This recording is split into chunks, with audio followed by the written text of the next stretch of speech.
ఓం నమో వెంకటేశాయ.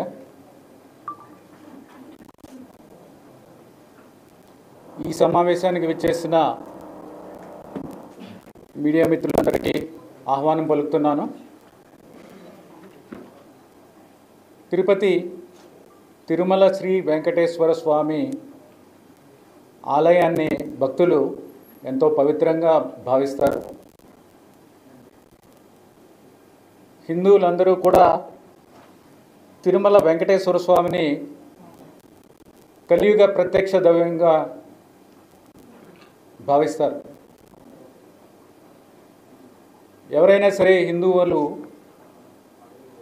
జీవితంలో ఒక్కసారైనా సరే స్వామివారి దర్శనం చేసుకోవాలని అనుకుంటారు. ఒకసారి దర్శనం చేసుకున్న తర్వాత మళ్ళీ మళ్ళీ దర్శనం చేసుకోవాలని అనిపిస్తుంది. ఇది అందరూ ఎక్స్పీరియన్స్ చేసినది. ఎందుకంటే ఈ క్షేత్రంలో శ్రీ వెంకటేశ్వర స్వామి వారికి అంత మహిమ ఉంది, అంత శక్తి ఉంది. కొత్త గవర్నమెంట్ ఫామ్ అయిన తర్వాత నాకు యుఓటిటిడి పోస్టింగ్ వచ్చిన తర్వాత గౌరవ ముఖ్యమంత్రి వర్యుల్ని కాలాన్ చేసినప్పుడు ఆయన 2-3 విషయాల మీద ప్రత్యేకంగా శ్రద్ధ పెట్టాలని కోరారు. ఆయన ముఖ్యంగా ఆయన కన్సర్న్ ఎక్స్ప్రెస్ చేసింది ఏంటంటే లడ్డు క్వాలిటీ అనేది పడిపోయింది. తర్వాత లడ్డూలో గీ క్వాలిటీ కూడా బాగాలేదు, చాలా రాంగ్ కంప్లైంట్స్ వస్తున్నాయి, ఇక్కడ యానిమల్ ఫ్యాట్స్ కూడా వాడుతున్నారు అనే కంప్లైంట్స్ కూడా ఉన్నాయి. వీటి మీద దృష్టి పెట్టి తిరుమల యొక్క పవిత్రత కాపాడాలి అని చెప్పడం జరిగింది. అలాగే వచ్చిన తర్వాత జాయిన్ అయిన తర్వాత అంటే 16వ తారీఖున నేను ఛార్జ్ తీసుకోవడం జరిగింది. ఇక్కడ అందరితోని మాట్లాడి ఫీడ్బ్యాక్ తీసుకుంటే గీ క్వాలిటీ బాగాలేదనేది చాలామంది ఫీడ్బ్యాక్ ఇవ్వడం జరిగింది. లడ్డూ పోటు మనకున్న స్టాఫ్ కూడా వాళ్ళు కూడా దీనివలన లడ్డూ క్వాలిటీ దెబ్బతింటుంది అనేది ఒకటి. తర్వాత ఎక్స్పర్ట్స్తో కూడా మాట్లాడిన తర్వాత లడ్డూ క్వాలిటీ బాగుండాలి అంటే గీ క్వాలిటీ బాగుండాలి. ఇది వాడేది ఏదో ఒక గీ వాడటం కాదు, ఆవు నెయ్యి, ప్యూర్ ఆవు నెయ్యి వాడాలి. అది చేయకపోతే తిరుమల యొక్క పవిత్రత దెబ్బతింటుంది అనేది ఎక్స్ప్రెస్ చేశారు. మేము కూడా స్వయంగా అందరం ఆఫీసర్స్ కూడా చూస్తే అది శాంపుల్స్ క్వాలిటీ చాలా దారుణంగా ఉన్న పరిస్థితులు చూసాం. అంటే అవి నెయ్య లేకపోతే నూనె అనే విధంగా ఉన్న పరిస్థితులు కొన్ని చూసాము. సో అందరికీ కూడా వార్నింగ్ ఇచ్చి గట్టిగా చెప్పి మీరు క్వాలిటీ సప్లైస్ చెయ్యకపోతే మిమ్మల్ని బ్లాక్ లిస్ట్ చేస్తాము అని చెప్పడం జరిగింది. తర్వాత బ్లాక్ లిస్ట్ ఎలా చేస్తామంటే టీటీడీకి ఓన్ ల్యాబ్ లేదు, అడల్ట్రేషన్ టెస్టింగ్ చేయడానికి టీటీడీకి ఓన్ ల్యాబ్ లేదు. కానీ టీటీడీకి టెండర్ కండిషన్ ప్రకారం కూడా బయట ల్యాబ్స్లో ఎన్ఏబిఎల్ అక్రిడిటెడ్ ల్యాబ్స్ ఉంటాయి. ఎన్ఏబిఎల్ అక్రిడిటెడ్ ల్యాబ్స్లో మనము టెస్టింగ్ చేయడానికి, కానీ కారణాలు తెలియదు కానీ బట్ ఆ బయట ల్యాబ్ పంపించటం అనేది చేయలేదు. దానివల్ల అది ఒకటి. తర్వాత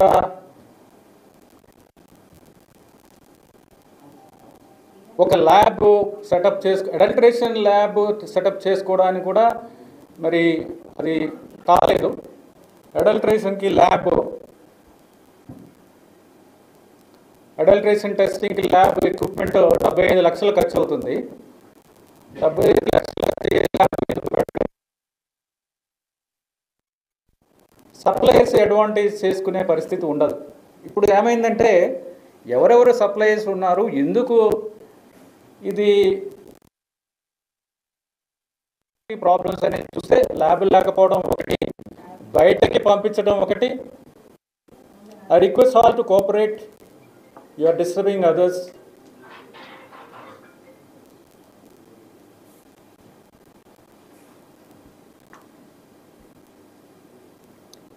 సో సప్లయర్స్ ఎందుకు ఈ విధంగా క్వాలిటీ లేకుండా ఎందుకు చేస్తున్నారు అనేది చూస్తే ల్యాబ్ లేకపోవడం ఒకటి, మన ఓన్ ల్యాబ్ లేకపోవడం ఒకటి, బయటకి పంపించకపోవడం ఒకటి. దానివల్ల క్వాలిటీ కంట్రోల్ సిస్టమ్ అనేది ఎఫెక్టివ్గా లేదు అనేది తీసుకుని ఒక అడ్వాంటేజ్ తీసుకుని అన్వయబుల్ రేట్స్. ఇప్పుడు గీ సప్లై చేయాలంటే ప్యూర్ గీ కౌ గీ సప్లై చేయాలంటే దానికి ఒక వైబుల్ రేట్ ఉంటుంది. ఎవరు కూడా ఫ్రీగా సప్లై చేయరు, సప్లయర్స్ ఎవరు, వాళ్ళకి అది బిజినెస్.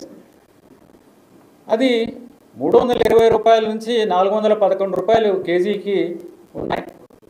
అంత తక్కువ రేటులో ఎలా సప్లై చేస్తారు అనేది చూస్తే ఎవరు కూడా ఆ రేటు చూస్తేనే మనకి ఇది ప్యూర్ గీ సప్లై చేయడం వీళ్ళు కాదు అనేది ఎక్స్పర్ట్స్ కూడా చెప్తున్నారు, నార్మల్ పర్సన్స్ కూడా చెప్తారు. మనం కూడా బయటకు ఉన్నప్పుడు మంచి గీక్ ఉన్నప్పుడు ఎంతకు వస్తుందని మనకు కూడా తెలుసు. బయట ఎంత రేటుకి మనము ఎంత రేటు మనకు కూడా తెలుసు. అలాంటిది అంత తక్కువ రేటుకి కొనడం వలన అక్కడే మొదటనే మనకి దెబ్బ.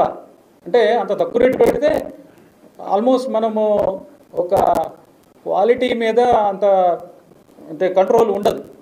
వాడు ఇచ్చేది మనకి ల్యాబ్ లేదు, మన ఓన్ ల్యాబ్ లేదు, మనం బయటికి పంపించాము, రేటే చాలా తక్కువ.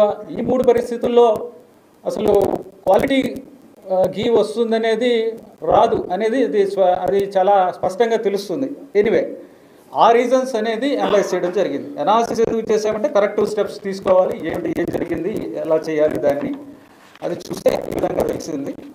సో ఉన్న సప్లయర్స్తో గట్టిగా బ్లాక్ లిస్ట్ చేస్తామని చెప్పిన తర్వాత అందరూ కూడా క్వాలిటీ సప్లైస్ అన్నీ కూడా శాంపుల్స్ బాగానే ఉన్నాయి. ఎక్సెప్ట్ ఒక supplier AR Foods, AR Dairy Food Private Limited. ఇది 12వ తారీఖున టెండర్ పిలవడం జరిగింది, 8వ తారీఖున టెండర్ ఫైనలైజ్ చేయడం జరిగింది. 2024 అండి, 2024 12/3/2024 tender 12/3 12th March 2024. Finalization of tender was done on 8th May 2024 and date of supply order was 15/5/2024. So the rate finalized was 319 rupees. So that was the issue. So he then 320 rupees. So then he started supplying. Then we asked him, we found 4 tankers.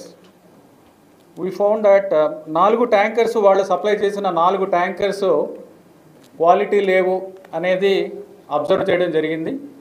వెంటనే ఆ 4 samples బయట ల్యాబ్స్కి పంపించడం జరిగింది. బయట ల్యాబ్స్కి పంపిస్తే ఇవి first time బయట ఒక టీటీడీ సైడ్ నుంచి ఫస్ట్ టైము బయట ఒక ల్యాబొరేటరీకి అడల్ట్రేషన్ టెస్టింగ్కి చేయడము, ఇది పంపించడం అనేది చాలా ఎసెన్షియల్. ఎందుకంటే 320 రూపాయలకి అందరూ కూడా బయట నుంచి 320 రూపాయలకి మీకు కల్తీ ఉన్న నెయ్యి మాత్రమే వస్తుంది, స్వచ్ఛమైన నెయ్యి రాదు అని అందరూ చెప్తున్న సందర్భాల్లో బయటకు పంపించడం అనేది చాలా ఎసెన్షియల్. కాబట్టి ఆ గీని బయట NABL అక్రెడిటెడ్ NDDB ల్యాబ్ ఆనంద్లో ఉన్న CALF ల్యాబ్, కాఫ్ ల్యాబ్ అంటారు. ఇది చాలా reputed lab. And then government control lab. It is a highly reputed lab. Reputed institutions, reputed dairies వాళ్ళు ఎక్స్పోర్ట్ చేసేటప్పుడు కూడా ఈ ల్యాబ్ నుంచే వాళ్ళు రిపోర్ట్స్ తెప్పించుకుంటారు. ఈ ల్యాబ్ నుంచి రిపోర్ట్ తెప్పించుకుని పంపిస్తే ఎక్స్పోర్ట్ చేసినప్పుడు వేరే దేశాల్లో వాళ్ళు ఈ రిపోర్ట్ని స్టాండర్డ్ కింద నమ్ముతారు. ఆ రిపోర్టు వాళ్ళు స్టాండర్డ్ కింద తీసుకుంటారు, సప్లైస్ యాక్సెప్ట్ చేస్తారు. అందుకని పెద్ద పెద్ద reputed government diaries, cooperative diaries పేర్లు నేను చెప్పట్లేదు, కానీ వాళ్ళందరూ కూడా ఇక్కడి నుంచే తీసుకుంటారు. సో అలాంటి ల్యాబ్కి పంపించాం మేము శాంపుల్స్. 4 శాంపుల్స్ పంపించడం జరిగింది. ఆ 4 శాంపుల్స్ పంపించిన తర్వాత 23వ తారీఖున ల్యాబ్ రిపోర్ట్స్ 16వ తారీఖు 23వ తారీఖు 6/7/2024, 6th July 2024 and the 12th July 2024.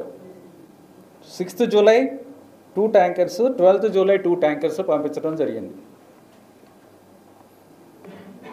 So పంపించిన తర్వాత ఆ ల్యాబ్ రిపోర్ట్స్ ఆల్మోస్ట్ 1 వీక్ తర్వాత మాకు చేరాయి. ఆ ల్యాబ్ రిపోర్ట్స్ ఏముంది ల్యాబ్ అనేది చూస్తే, ఈ ల్యాబ్ రిపోర్ట్స్లో 2 పార్ట్స్ ఉంటాయి.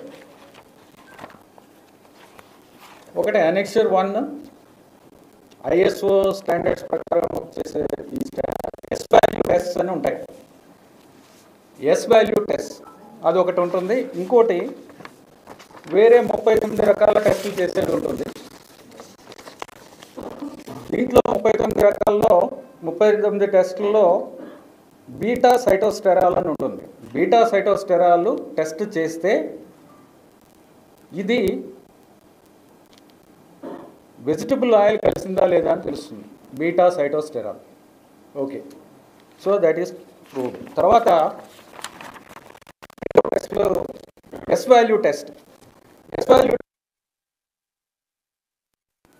5 రకాల టెస్టులు ఏంటంటే, ఓవరాల్ క్వాలిటీ ఏముందనేది ఒక test, soybean, sunflower, olive oil, rape seed oil, linseed oil, wheat oil, maize oil, cotton seed oil, fish oil ఇవన్నీ కలిపి ఉంటే ఒక టెస్ట్ ఉంటుంది.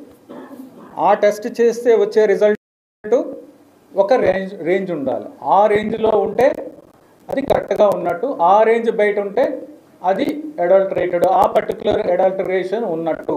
అది క్లియర్గా ఈ ల్యాబ్ రిపోర్ట్స్లో చెప్తున్నారు. సో ఈ 5 టెస్టుల్లో టోటల్ ప్యూరిటీ టెస్ట్ అంటే మనం తీసుకున్న శాంపుల్ ఏ విధంగా ఉంది, ఓవరాల్గా మిల్క్ ఫ్యాటా కాదా ఇది అనేది చెప్తుంది. మిల్క్ ఫ్యాటా కాదా, మిల్క్ ఫ్యాటా కాదా అని చూస్తే అది ఓవరాల్గా 95.68 నుంచి 104.32 మధ్యలో ఉండాలి. ఇది టోటల్గా 95.68 to 104.32 మధ్యలో ఉండాలి ఓవరాల్గా టెస్ట్ చేస్తే. ఇది చాలా అబ్నార్మల్గా ఉంది. 20.32 అంటే ఇట్ ఈస్ హైలీ అడల్టరేటెడ్. చూడటానికి ఘీలా ఉంటుంది కానీ అది ఘీ కాదు, చూడటానికి మాత్రమే ఘీ. ఏం చేస్తారంటే అన్ని రకాల పదార్థాలు కలిపి ఒక పదార్థాన్ని తయారు చేసి దీనికి కొన్ని టెస్టులు పాస్ అవుతాయి, కానీ డీప్గా అనాలిసిస్ చేస్తే, ఈ టెస్టులు చేస్తే దాంట్లోనే మాత్రమే బయటపడతాయి. అవి 20.32 విచ్ ఇస్ అబ్నార్మలీలో 95.68 to 104.32. సో అది ఒకటి వెరీ అన్ఫార్చునేట్ రిజల్ట్. తర్వాత సోయాబీన్, సన్ఫ్లవర్ ఆయిల్ దీనికి సంబంధించిన టెస్ట్ రిజల్ట్ 98 పైన ఉండాలి. ఇది 87.61, 87.61 వచ్చింది S value. That means this is adulterated with soybean, sunflower, olive, rapeseed, all these things మీకు ఇంతకు ముందే చెప్పాను ఆ రిపోర్ట్ దాంట్లో. తర్వాత లార్డ్ అంటే పిగ్ స్కిన్ కింద ఉండే ఫ్యాట్, పిగ్ ఫ్యాట్ అనుకోవచ్చు. అది లార్డ్ అనేది వాల్యూ ఆ టెస్ట్ చేస్తే 116 వచ్చింది. ఉండాల్సింది ఎంతంటే 102కి కింద ఉండాలి. It should be below 102, but it is above 102, which means that it is adulterated with lard also. Next is palm oil and beef tallow. ఇవి రెండు ఉంటే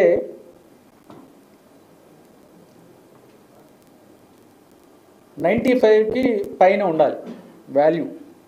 the value should be about 95.9, but the value is 23.22, which is abnormally లో. తర్వాత coconut and palm colonel fat ఉంటే దాని value 100కి కింద ఉండాలి, but ఈ వాల్యూ 106 ఉంది. ఓవరాల్గా 20 ఉండడం అనేది చాలా అబ్నార్మలీలో, అండ్ ఈచ్ వాల్యూ చాలా తక్కువ ఉండడం, బియాండ్ రేంజ్ ఉండడం అనేది ఇది ఒక కంటామినేషన్ కాదు, అన్ని రకాల పదార్థాలు యానిమల్ ఫ్యాట్స్ ఉన్నాయనేది ఈ రిపోర్ట్తో అర్థమవుతుంది. తర్వాత ఇది ఒక రిపోర్ట్ కాదు, 4 రిపోర్ట్లో కూడా ఆల్మోస్ట్ సిమిలర్ ఇవి వచ్చాయి. All the reports give similar results on the 4 samples. So we have immediately stop the supplies. ఇమీడియట్గా వెంటనే సప్లైస్ అన్నీ ఆఫ్ చేయడం. తర్వాత వాళ్ళు బ్లాక్ లిస్టింగ్ ప్రొసీజర్ ఇనిషియేట్ చేయడం జరిగింది. తర్వాత పెనాల్టీస్కి ప్రొసీజర్ ఇనిషియేట్ చేయడం జరుగుతుంది. అది లీగల్ ప్రాసెస్ అనేది ఇప్పుడు జరుగుతుంది. తర్వాత ఫ్యూచర్లో ఇలాంటివి జరగకుండా ఉండాలంటే ఏమి చర్యలు తీసుకోవాలి అనే దాని మీద ఒక ఎక్స్పర్ట్ కమిటీని కూడా వేయడం జరిగింది. ఆ ఎక్స్పర్ట్ కమిటీ కూడా రిపోర్ట్ ఇవ్వడం జరిగింది. మీన్వైల్ ఎక్స్పర్ట్ కమిటీ సలహాతోనే ఒక టెండర్ పిలిచి ఆ టెండర్ ద్వారా కూడా quality suppliers with good rate, reasonable rate వచ్చేలాగా ఒక సప్లయర్స్ని కూడా ఐడెంటిఫై చేయడం జరిగింది. ఆ సప్లై చేసే మెటీరియల్ ల్యాబ్లో టెస్ట్ చేసి బయట ఈ టెస్ట్లు ఏవైతే టెస్ట్లు ఏఆర్ ఫుడ్స్ అనే వాళ్ళకి చేసామో అవే టెస్ట్ వీళ్ళు కూడా చేసాము. ఈ టెస్ట్లు పాస్ అయ్యాయి. తర్వాత ఇంటర్నల్గా సెన్సరీ ల్యాబ్ అనేది ఒకటి సెటప్ చేయాలి. సెన్సరీ ల్యాబ్కి ఇది ఎలా ఉంటే టీ టేస్టింగ్కి, టీ అనేది రేట్ చేయడానికి డిఫరెంట్ టెస్టర్స్ ఉంటారు. అంటే వాళ్ళు టీ క్వాలిటీ ఎలా ఉంది టేస్ట్ చేసి వాళ్ళు స్మెల్ అంటే అరోమా టేస్ట్ చూసి చెప్తారు. అలాగే ఈ గీత్ కూడా CFTRI మైసూర్ వాళ్ళు ఒక స్టాండర్డైజ్డ్ ప్రొసీజర్ చేశారు. దాని ప్రకారం వాళ్ళకి మా ఆఫీసర్స్కి కొంతమందికి ట్రైనింగ్ ఇచ్చి ఈ ల్యాబ్లో రేటింగ్ ఇచ్చేలాగా వాళ్ళకి ట్రైనింగ్ ఇవ్వడం జరిగింది. ఆ ల్యాబ్ కూడా సెటప్ చేయడం జరిగింది.